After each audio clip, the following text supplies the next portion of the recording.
तुम्ही काम केलेलं आहे परंतु पगार मिळाला नाही. लक्षात ठेवा, पगार न देणं हा कायद्याने गुन्हा आहे. हे जरी सत्य असलं तरी देखील आज ही खरी परिस्थिती आहे की हजारो लोकांना हे सहन करावं लागतं. यामध्ये 2 किंवा 3 महिने उलटून देखील पगार दिला जात नाही. कंपनी टाळाटाळ करते, तसेच नोकरीवरून काढून टाकण्याची धमकी देते आणि ऑफर लेटर असून देखील पगार वेळेवर दिला जात नाही. आणि याच भीतीमुळे बहुतेक लोक हे तक्रार करत नाही.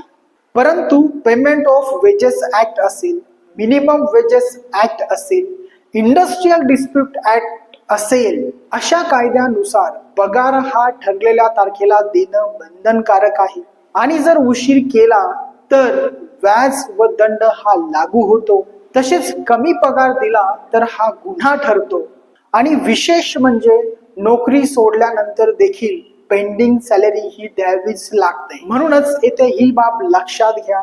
जर मालक तुमचा पेमेंट करत नसेल तर कंपनीला मेल करा किंवा डिमांड रायटिंग मध्ये द्या. आणि जर एवढे करून देखील पेमेंट मिळत नसेल तर तुम्ही लेबर कमिशनर यांच्याकडे तक्रार करू शकतात व त्यानंतर तुम्ही लेबर कोर्टामध्ये तसा दावा दाखल करू शकतात. आणि हे लक्षात ठेवा, मालक पगार थांबवू शकत नाही.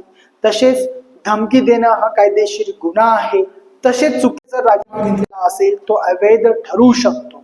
आणि याबाबत जर तुमचा काही प्रश्न असेल तर तुम्ही मला कमेंट्स करू शकता.